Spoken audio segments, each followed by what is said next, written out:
Hello friends, welcome back to our channel. আজকে আমি তোমাদের বানিয়ে দেখাবো খুবই সহজ সরলভাবে কিভাবে লঙ্কার পাকোড়া বানানো হয়।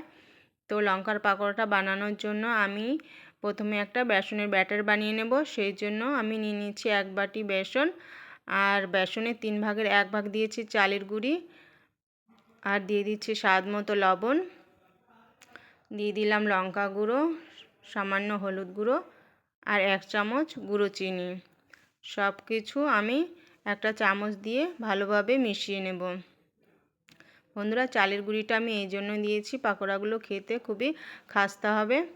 আর এখন আমি অল্প অল্প জল দিয়ে একটা পাতলা ব্যাটার বানিয়ে নেব। ব্যাটারটা নাই বেশি পাতলা হবে নাই বেশি ঘন হবে, তো অল্প অল্প জল দিয়ে আমি ব্যাটারটা বানিয়ে নেব। তো ব্যাটারটা অনেকটাই ঘন লাগছে, আমি আর একটু জল মিশিয়ে ভালোভাবে একটা ব্যাটার তৈরি করব। এই ব্যাটারটা 8 থেকে 10 মিনিট ভালোভাবে ফেটিয়ে নিতে হবে। যতটা ভালো ফেটানো হবে বেসনটা, ততই পাকোড়াগুলো সফট হবে। তো দেখো, এরকম একটা আমি ব্যাটার তৈরি করে নিয়েছি, আর এটাকে আমি 10 থেকে 12 মিনিট ফেটিয়ে নেব। এদিকে আমি এই লঙ্কাগুলো নিয়ে নিয়েছি। লঙ্কাটার বোটা ছাড়িয়ে আমি ভালোভাবে জল দিয়ে ধুয়ে পরিষ্কার করে নিয়েছি।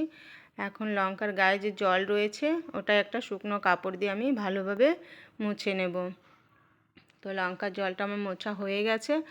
এখন একটা চাকু নিয়ে আমি লঙ্কার মাঝখান থেকে কেটে নেব, আর ভেতরের যে বীজগুলো রয়েছে ওটাকে আমি বের করে দেব। তো এক এক করে আমি সব লঙ্কাগুলো কেটে ভেতর থেকে বীজগুলো বের করে নেব। তো দেখো, সব লঙ্কাগুলো আমার কাটা হয়ে গেছে, বীজ বের করে দেওয়া হয়ে গেছে। আর এদিকে আমি বেসনটা 10 থেকে 12 মিনিট ফেটিয়ে নিয়েছি। এখন একটা ঢাকনা দিয়ে আমি এটাকে 10 মিনিট রেস্টে রেখে দেব। বন্ধুরা, এই পাকোড়াগুলো আপনারা চাইলে সকাল বিকেল চায়ের সঙ্গে খেতে পারো। তো দেখো, 10 মিনিট পরে আমি ফিরে এলাম। বেসনটা খুবই ভালোভাবে সফট হয়ে গেছে। এখন আমি গ্যাসে আগে থেকেই তেল গরম করতে দিয়েছিলাম, আর এই লঙ্কাগুলো বেসনের ব্যাটার মাখিয়ে নেব এক এক করে। আপনারা চাইলে চা কিংবা কফির সঙ্গেও খেতে পারো। তো এখন ওই ব্যাটার মাখানো লঙ্কাগুলো আমি তেলের মধ্যে দিয়ে দেবো এক এক করে, আর গ্যাসের আঁচটা একদম লোতে রেখেই আমি পাকোড়াগুলো ফ্রাই করে নেব।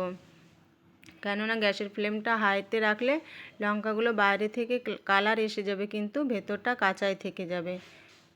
তো আমি এভাবেই লোতে রেখেই পাকোড়াগুলো ফ্রাই করে নেব। তো এক সাইড ফ্রাই হয়ে গেছে, তো উল্টে আমি অপর সাইডটাও ফ্রাই করে নেব। তো এভাবে নাড়িয়ে চাড়িয়ে আমি পাকোড়াগুলো ফ্রাই করে নেব।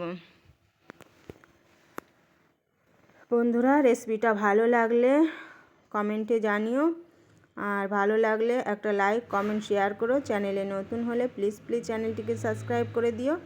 তো দেখো, পাকোড়াগুলো আমার ফ্রাই হয়ে গেছে। এখন আমি একটা প্লেটে নামিয়ে নিচ্ছি, আর বাকি লঙ্কাগুলো আমি একইভাবে ফ্রাই করে নেব। তো আপনারা বাড়িতে অবশ্যই একবার ট্রাই করে দেখবেন বন্ধুরা, অনেকই ভালো লাগে খেতে। তো সব পাকোড়াগুলো আমার ফ্রাই হয়ে গেছে।